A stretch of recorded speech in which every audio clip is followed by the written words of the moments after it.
Welcome back, Coaster Daddy here again, and this video is going to be a lot different than the typical style of video for me. I have very recently hit 500 subscribers, and I have no one to thank but all of you who have supported my channel. Thanks for tuning in to another video today, and without further ado, let's get started.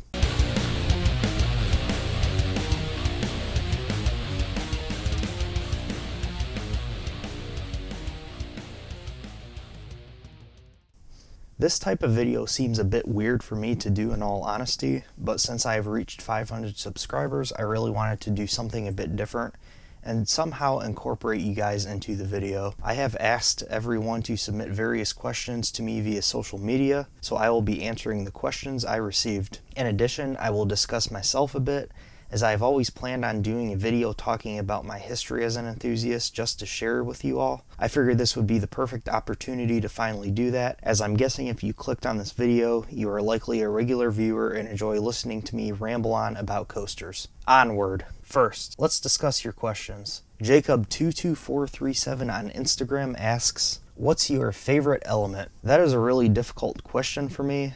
I don't think I can give an example of one element I think is far above all else, but it really just depends on how well an element is integrated into the layout of a ride, which I think is pretty self-explanatory. Some elements I've experienced that really stand out to me are the outward bank turn on Steel Vengeance, which provides insane amounts of sustained ejector air, the Batwing on Afterburn, which provides gray-out inducing intensity upon exiting the first half, the first zero-G roll on Steel Vengeance with its sheer whip, and the pretzel knot on Banshee, which is just utterly intense and the only such element on a currently operating roller coaster. Coasters and Toasters on Instagram asks, "What's your favorite manufacturer as far as quality of rides, and what's your favorite coaster manufacturer sentimentally?" This is a really interesting one. I could discuss this in more depth, but simply put, there are so many factors to consider when talking about the best manufacturer in terms of quality.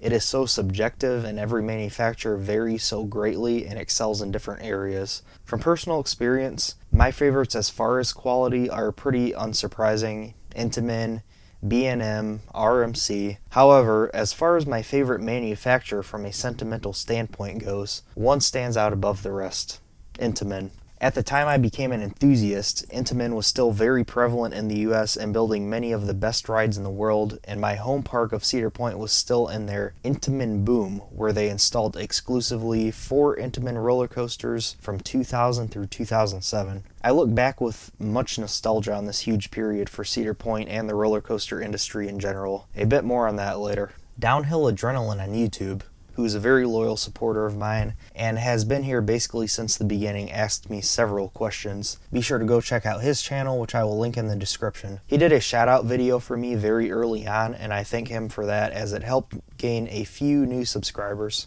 On to the questions. Am I your biggest fan? I don't know. Are you? Biggest disappointment of a coaster? Val Raven. Biggest exceeded expectation of a coaster? Afterburn. Thunderbird or Gatekeeper?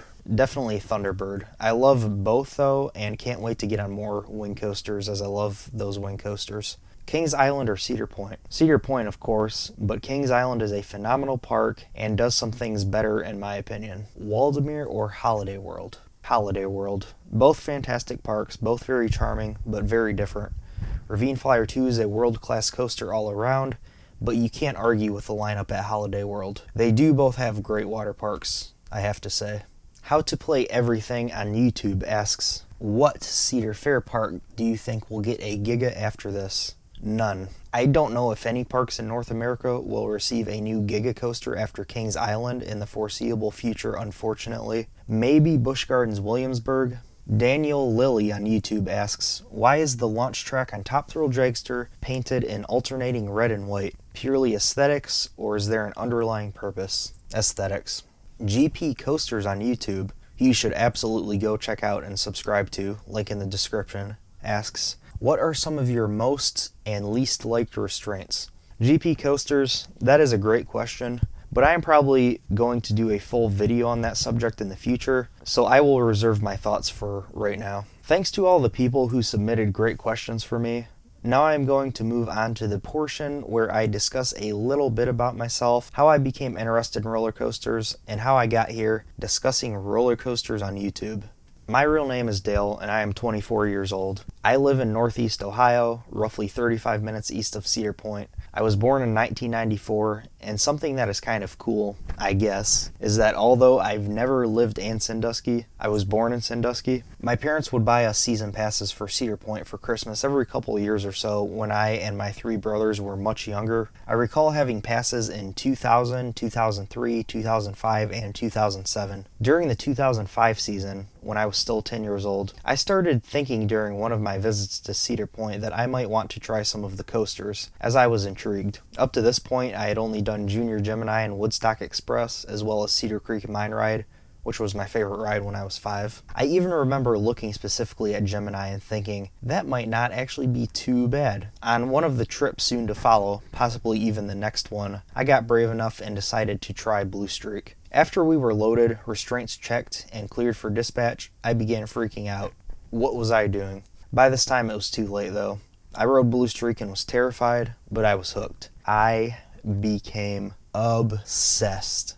I would look up everything coaster related online and learn about roller coaster and amusement parks from all over the world. I had my bedroom completely decked out in amusement park memorabilia, and my mom painted my room in the color scheme of Phantom's Revenge, which was my choosing, by the way. I also collected many shirts, cups, shot glasses, postcards, newspaper clippings, and anything I could get my hands on that was related to amusement parks.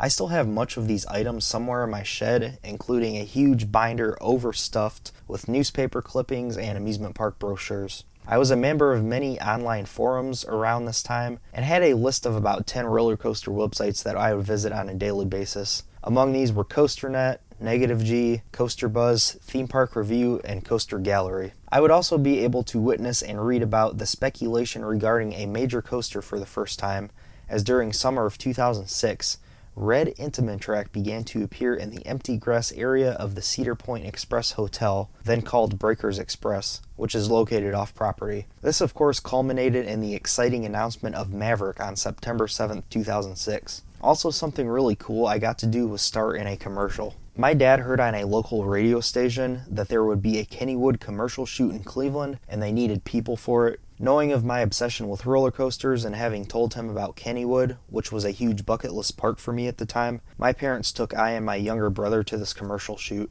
We starred in this commercial and also received free tickets to Kennywood. This happened in 2005 while I was in 5th grade and was an awesome experience that not a lot of enthusiasts can brag about. So what are you gonna do this summer? We're going to Kennywood! So obviously, we visited Kennywood after this, and would visit on a few occasions in the coming 6 years. Unfortunately, as I got a bit older, I became very interested in music, and I basically grew out of my feverish obsession with roller coasters. I lost pretty much all interest around 2008. I still loved amusement parks and would occasionally get to ride awesome coasters though. I visited Cedar Point and Kennywood once in 2010 and 2011. I also visited Waldameer a few times throughout the years, and would also visit Holiday World in September of 2015 after I married the love of my life, my wife Haley. Since we visited Louisville on our honeymoon, we made the hour-and-a-half trip to Santa Claus, Indiana, as I still really wanted to ride the Voyage, which I still remembered fondly as being a top bucket list coaster even after losing interest in roller coasters several years prior. This is basically the catalyst for me gaining an interest in coasters once again. About a year after visiting Holiday World, I decided one random day out of boredom to look up Voyage reviews on YouTube. I watched the Coaster Studios review, and it just kind of snowballed from there.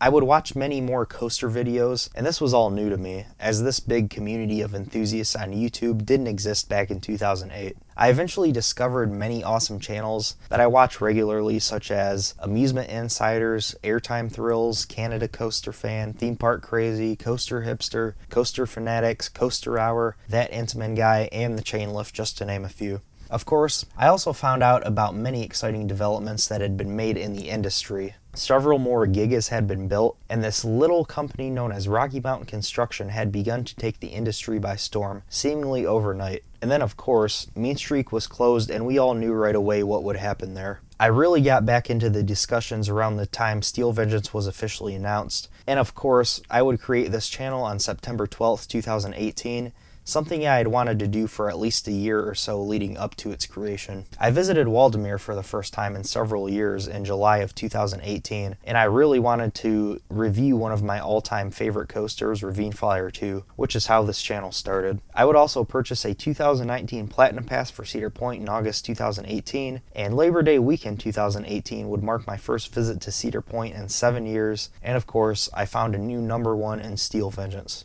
That basically leads us to the present day. This has been quite an exciting journey, and I hope you all have enjoyed my content thus far. I have enjoyed making these videos, and I've really enjoyed interacting with many other enthusiasts, and even making new friends along the way, which is really awesome. I want to throw in here really quick, on National Roller Coaster Day, which was August 16th, I actually drove into Mason, Ohio, and I got into town at 9:30 at night, but I stopped at Kings Island real quick just to ride the Beast at night. So for National Roller Coaster Day, I got one ride on the Beast. It was a night ride, and wow, that was absolutely incredible. I'll talk more about Kings Island and the Beast in upcoming videos, but I just wanted to let you guys all know that that's how I celebrated my National Roller Coaster Day, and it was fantastic. Of course, I visited Kings Island for the full day on Saturday. More on that in the future. Once again, thanks to everyone who has ever watched my channel up to this point, commented, interacted, whatever. Thank you. I am just going to end that here. As usual, don't forget to like, comment, and subscribe for more exciting amusement park and roller coaster content in the future. Like my Facebook page, Coaster Daddy, and follow me at Coaster Daddy Official on Instagram. This is Coaster Daddy. Bye.